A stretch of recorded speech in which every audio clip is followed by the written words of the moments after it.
Hello students, now I am going to explain the sp3d hybridization or the geometry of PCl5 molecule. It is very important molecule. General structure and angle in the PCl5 molecule, that is a phosphorus pentachloride molecule, is asked in the examination.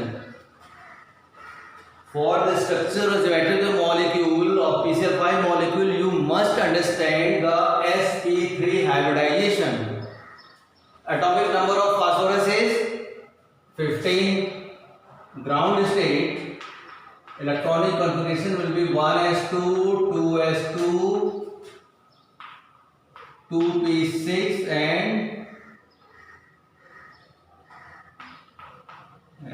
3p3. Or you can read this, and structure will be like this one. You can show the filling of electron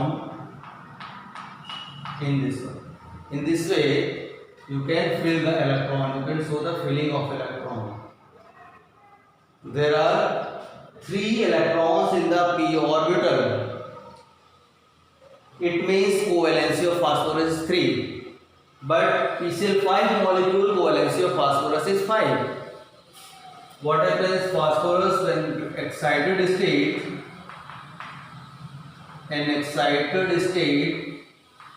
the electronic configuration of phosphorus is 1s2, 2s2, 2p6. One electron from the 3s orbital jump into the, you can see 3d orbital has 0 electrons.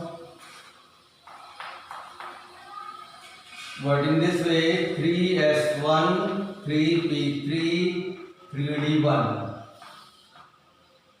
D orbital there is 1 electron. In p orbital there are 3 electrons. 1, 2, 3, 4. There is a 1 electron in the d orbital. In this way, you can say there are 5 unpaired electrons. That is the covalency of phosphorus is 5. Hybridization takes place sp3d. sp3d hybridization takes place.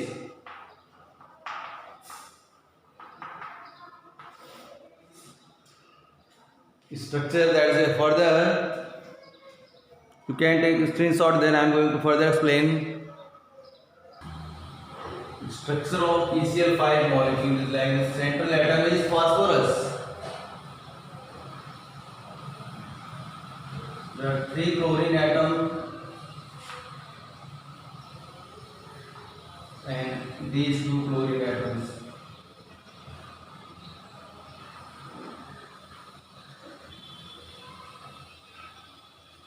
As you see that 1, 2, 3, these chlorine atoms are bonded with this phosphorus atom, and these are 2 chlorine atoms bonded with chlorine atom.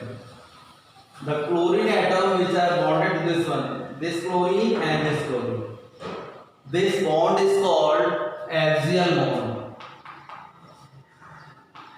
It is called axial bond. It is also called axial bond. And the 3 chlorine atoms, these 1, 2, 3, these chlorine atoms are bonded to the phosphorus atom, and these bonds are called as equatorial bond.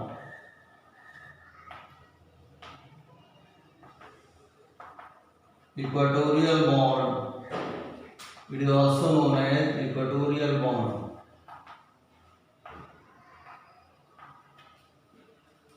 As you see that axial, the bond, that is why angle between the equatorial and axial bond is 90 degree. Angle between the equatorial and axial bond is 90 degree, and the angle between the equatorial bonds is 120 degree. This is 120 120 degree. This equatorial, this angle will be 120 degree. But the angle between equatorial and axial will be 90 degree. Bond length of the axial bond is more than the equatorial bond. Axial bond, but the length of the axial bond is more than the equatorial bond. This is longer bond. This is the bond length of the axial bond is more as compared to the equatorial bond, and that is why, since the bond length of the axial bond is more, they are weaker bond.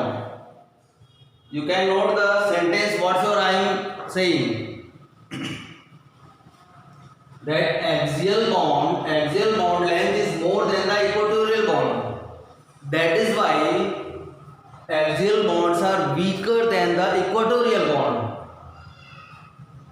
Hence they can easily broken.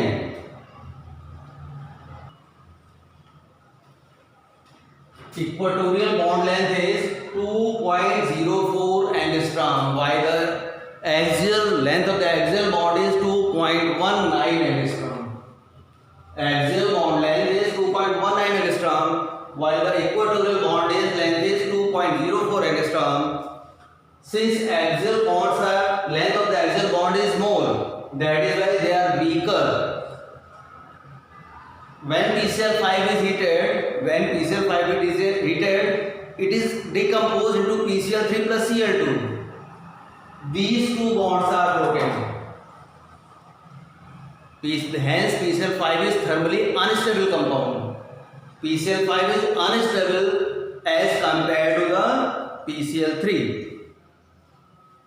And the structure is called trigonal bipyramidal. This structure is called trigonal bipyramidal. The structure of PCl5 is same of the PCl5 is trigonal bipyramidal, and angles are 120 degree and 90 degree. Angles are 90 degree and 120 degree. Shape is trigonal bipyramidal. Hybridization is the sp3 hybridization in the case of PCl5 molecule. Phosphorus pentachloride is unstable. When it is heated, the axial bonds are broken and we get PCl3.